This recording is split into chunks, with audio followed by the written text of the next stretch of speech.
It's easy to associate my dad with three things: hard work, Budweiser, and the wild. That's because he kind of wore those things. Dad wanted to be the best. He wanted to make sure you knew that he worked harder than anyone else. It was a competitive thing, but also something he just took pride in. Not only was his grass green, his lawnmower was waxed. When you shook his hand with a put her in the vise, he wanted you to know he could break it. Think you're tough and you can squeeze back? He'd arm or thumb wrestle you, and I guaranteed he'd win. He drank the best beer, the king of beers, and that makes the third thing a little more complicated, being a Minnesota sports fan. It wasn't just the Wild he loved, it was sports in general, but particularly hockey. He was a huge North Stars fan. Once a year, I'd get to talk about how we got screwed out of a cup when they won it in Dallas. Fortunately, during the time Minnesota didn't have a hockey team, we had the Gophers. I remember watching them win one of their national championships with him, right across the street here at the basement bar. Jake and I can do a lot of good dad impressions, but we'll never master his woo. Well, the Wild came along, and he dedicated some serious time to coaching them from his recliner. It's about the only thing he would sit down to watch. He would actually record games and watch them later if he missed them. He'd shout, "Shoot the puck! Take the body! Suter's an absolute sled!" Gabrick was always a China doll. As a father, my dad held us to a different standard. He'd always say, "I need you boys to do better than me." When I told my dad I wanted to be a welder, he drugged me to work with him and he tried to teach me a lesson. Unfortunately for him, he had already passed on that work ethic and competitiveness, and I tried to outwork him.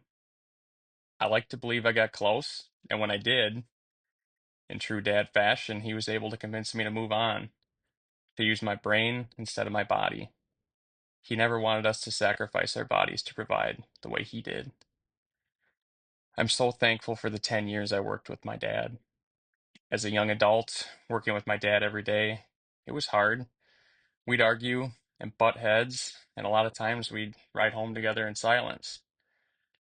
But I'm thankful I had enough foresight to know I would look back and miss those days we spent laboring together, learning from each other, creating some amazing things together.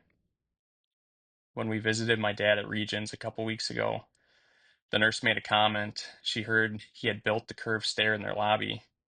Jake and Dad actually did that one together. And I was looking out the window and I said, I can see at least a dozen buildings from here that he has worked on. He left a legacy in so many ways. There's countless young men and women here today that he pushed as if they were his own. And he knew that he could push them to their full potential. My mom, his wife of 40 years, he always made sure she had what she needed.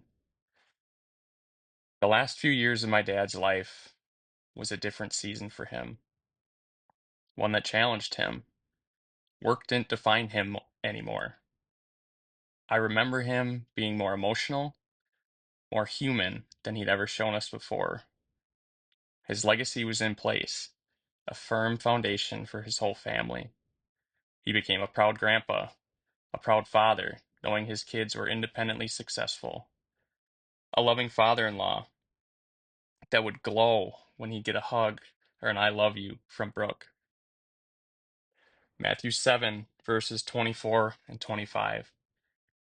Everyone then who hears these words of mine and does them will be like a wise man who built his house on the rock. And the rain fell, and the floods came, and the winds blew and beat on that house, but it did not fall, because it had been founded on the rock. As we say goodbye to Jeff, Dad, Grandpa, Uncle Jeff, Bird, I find peace in knowing that he shaped me to his satisfaction and will continue to.